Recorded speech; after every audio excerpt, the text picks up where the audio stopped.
Every year I have 200 kids in my after-school program, and I'm proud of them, mostly kids of color, because we don't normally gravitate to violin, so I'm really proud of them. And one of the things that I tell them, they're about to do their end of the year concert, dear God have mercy on my soul. One of the things I tell them is that violin is pretty unique and that you see it somehow in every single genre of music across the world. Now you see a lot of hip-hop violinists and funky violinists and country violinists we've always had, and salsa violinists and Motown. And this is my Motown take. So I hope you all feel free to dance, because I'm going to change it up a little bit. Bring it up. Oh, not that much. It sounds really low, but listen.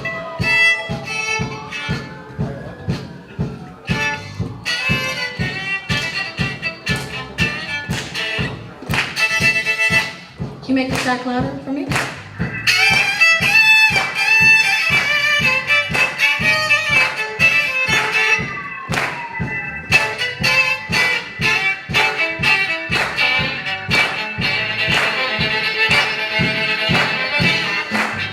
was the 3rd of September.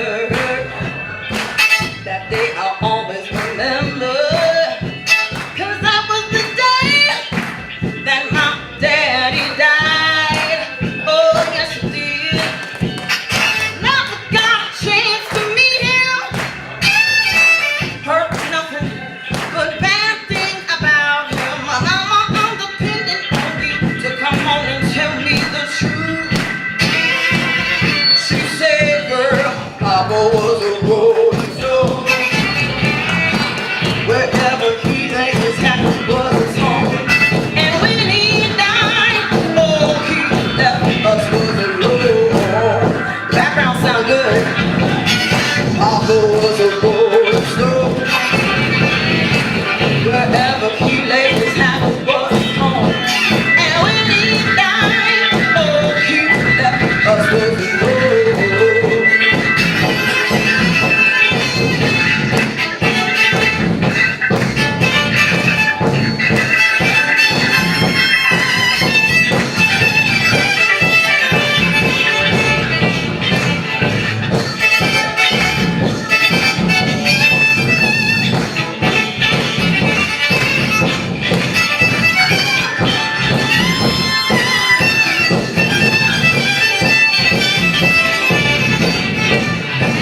fabulous. Her name is Charisa The Violin Diva. Now, how are you, Charisa? Hi, I'm fine, thank you. All right, all right. Now, I tell you, you are a phenomenal artist and vocalist, and you're trained in both. You're trained classically, and I just want to know if you could just give our audience just a little synopsis of your journey through music. Sure. So I started playing when I was 4 in a public school program, and then continued through all the way through public school, all the way through high school. And then I went on to study music full-time as my bachelor's degree in my university program. And then that's it. After that, I finished. I started playing full-time on the New York scene as a freelancer, which is what I do today. And can you tell me why? What inspired you to pick up the violin? I mean, was it something that someone or something that inspired you to do it, or was it just a natural progression out of your studies? Well, sure. So my parents, still to this day, we don't quite know. They said that they used to, though we do know this, they used to sit me in front of PBS in the morning while my mom cleaned the house. And so we think that on PBS I saw a violinist performing, and that's where I got violin from. Because when they sent the letter home from school when I was 4, saying, hey, do you want your daughter to take violin lessons? We're starting to offer a violin program at school. My parents were like, do you want to play violin? And I said, yes. And they're like, do you even know what a violin is? And I was like, yeah, you put it on your shoulder, go, hey, and it makes a pretty sound. And they're like, okay, whatever. So, I mean, till this day, we're not quite sure, but that's what we think happened. If you don't mind holding up this violin for a minute, because this is one of the funkiest violins I think on the planet. and I know there's some history behind this. Well, my husband, who's James Rouse, they call him Biscuit, the drummer, though. And my husband thought, well, he knew that I was getting frustrated with banging around my good quality wood violins on gigs and stuff. And, you know, people don't know, on the trip over and it goes flying through the air and you're like, ah! See your life flash before your eyes. But he wanted to get me something more durable. So for Christmas, he bought me my first electric violin. I was like, what is this thing? I'll never use it in a million years. This piece of junk, blah, blah, blah. And then I started using it more and more on shows and got it customized and painted it pink. And it became my signature instrument. So now I have like a few pink violins that I keep in rotation as, you know, part of my branding as Charisa the Violin Diva.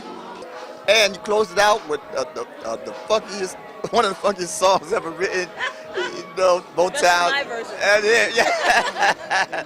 And that's really what's funky, I tell you, you know, and it just brought the house down. So what did you think about your performance, the venue, the response, and you know, what your takeaways? My takeaways, Gumbo is such a great crowd. I'm so proud of James and what he's brewing in this event and this venue. And I'm so honored that he asked me to be a part of it and to come out and share my artistry with a room full of such incredible talent. And so, yeah, the takeaways are, you know, just keeping connected to amazing people, and that's a really beautiful thing to see. Amen. So where can we find out more about Charisa the Violin Diva online? Sure. So I'm online, and my website is www.theviolindiva.com. That's www.theviolindiva.com. And you can also find me on Facebook.com/TheViolinDiva, Twitter.com/TheViolinDiva, and _Violin Diva at Instagram. All right, there you have it, the fabulous one and only Charisa the Violin Diva, all the way from Jersey, New York City. And we wish you the best going forward, and we wish you everything that you ask for to come to fruition.